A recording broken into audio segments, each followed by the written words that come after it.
So it seems like we're being presented this idea that it's inevitable that we're going down this transhumanist AI post-human world.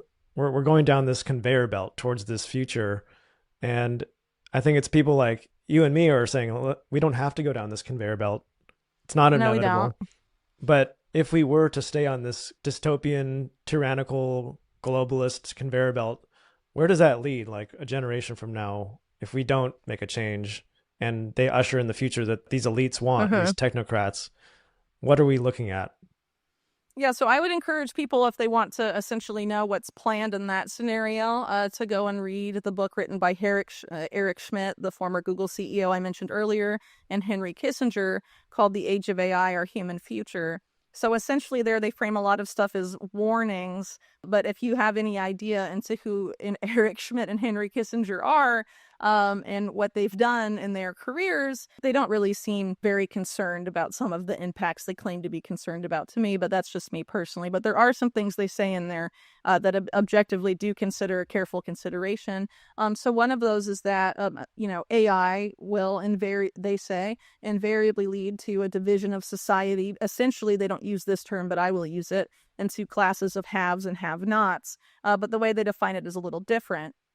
So, sort of this more elite tier would be the people that determine AI's objective function, that program and develop AI and understand what AI does to people. And then the lower class, presumably, would be much larger. And that is the class that AI will act upon, but people will lose the ability to know what AI is doing to them. And they argue that this process of people losing the ability to know what AI is doing to them will happen because of this phenomena they refer to as cognitive diminishment, which is sort of this idea that's pretty easy to verify. If you don't if you stop doing mental math and use a calculator all the time, it gets harder and harder and harder to do mental math. And the same is true for really like any skill that you don't practice. So they argue that because of the convenience of AI and how it's been creeping into our lives, and I think we've seen this a lot since the advent of generative AI, it will become harder and harder and harder and eventually impossible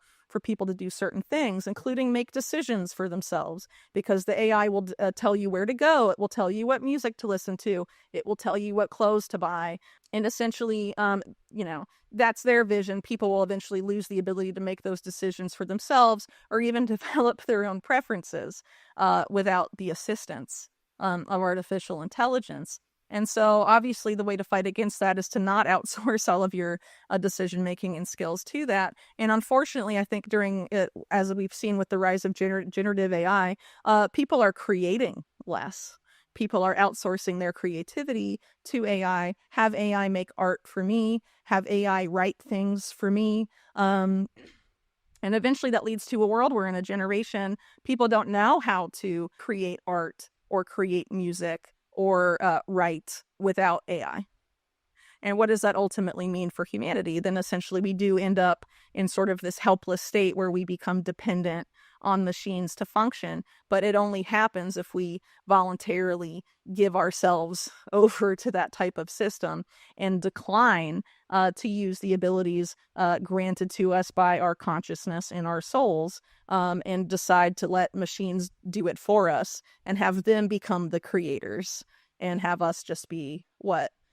Processors for AI, batteries like the Matrix. I mean, I don't know, but I'd rather not see that come to fruition. And I think the way to avoid that is very easily within the hands of anybody, regardless of your economic status or what your skills are. Everybody can create something.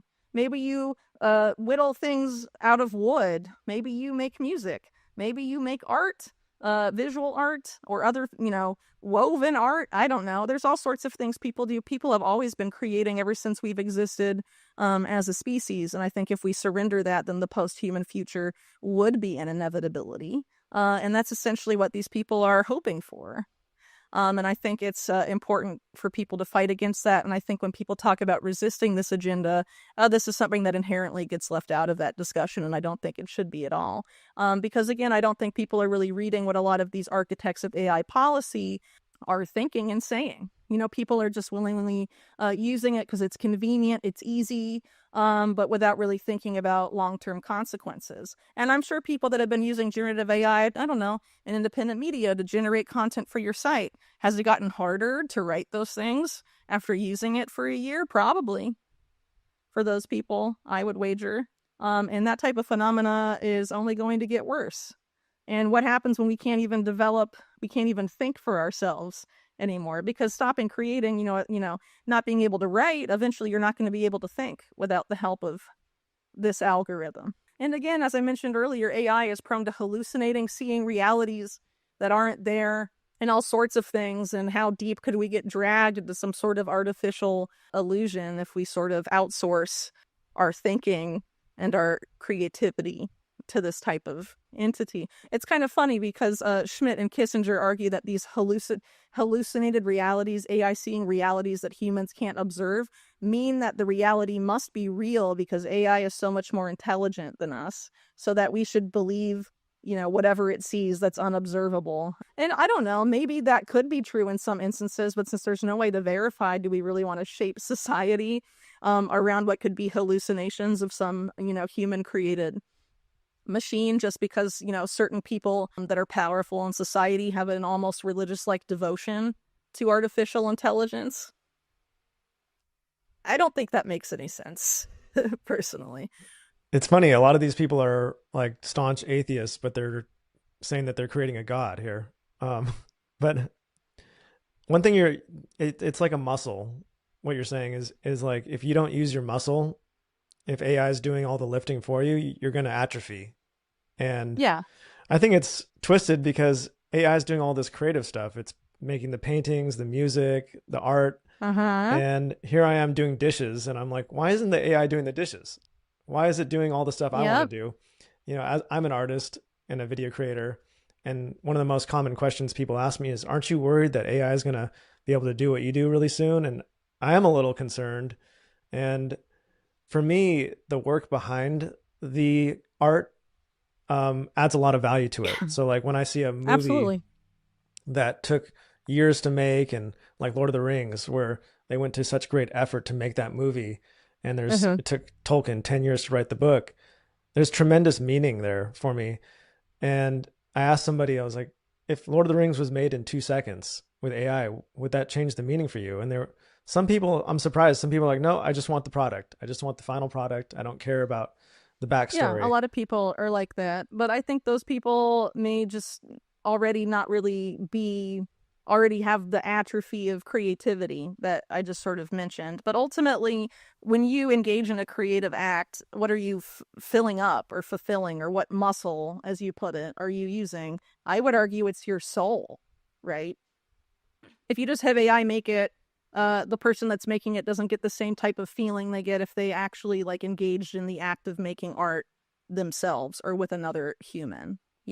So if we let our souls atrophy because we're not doing anything that have been fulfilling to human souls for thousands of years, what does that ultimately mean? It's interesting, in that same Schmidt Kissinger book, they basically say that AI taking over will lead to one of two consequences. One of them is that the peasants rise up and overthrow the elite.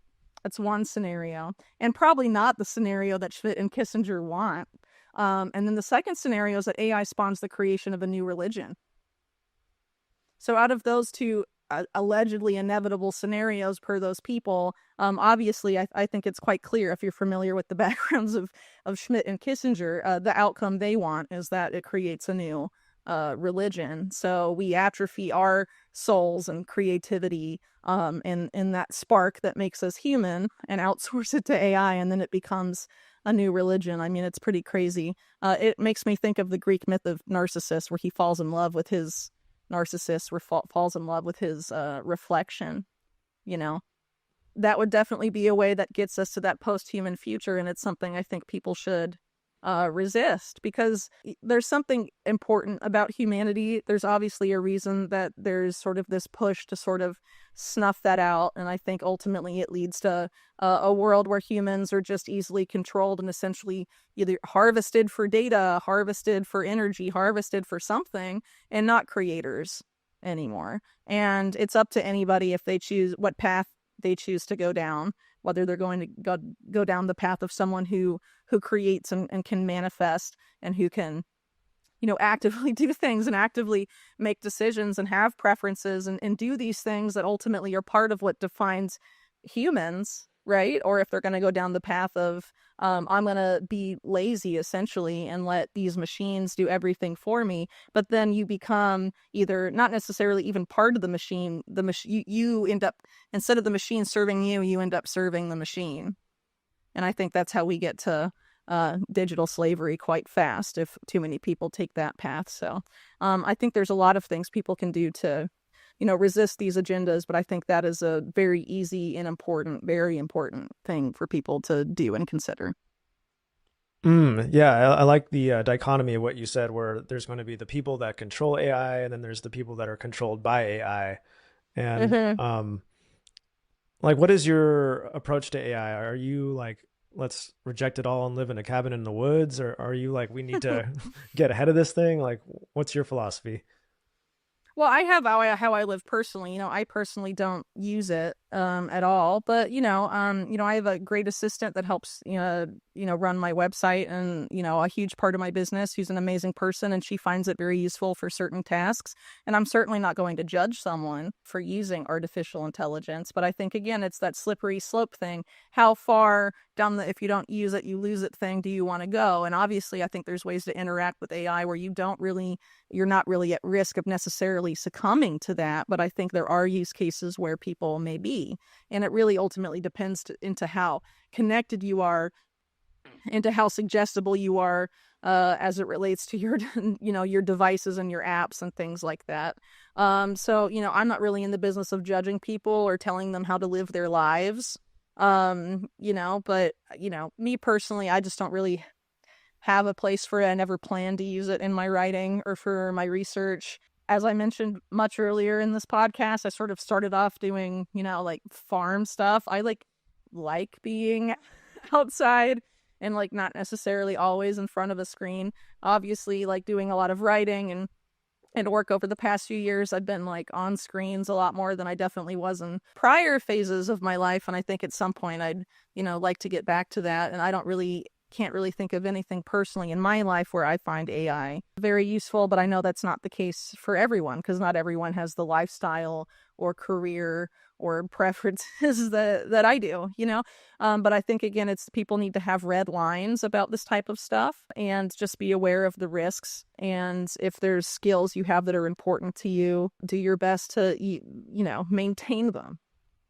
If you want to use AI occasionally because you're in a pinch to generate something, that's not going to screw you over long term necessarily. But if you become reliant on it and that's all you use, and then after a year or something, yeah, you probably will see a difference. And, their vision, the Kissinger-Smith vision, is that this will happen on a society level and that people will become, as they say, cognitively diminished. That does not sound positive. That does not sound good. So if you choose to use AI, I would urge you to make sure that you're not cognitively diminishing yourself, whatever that means for you.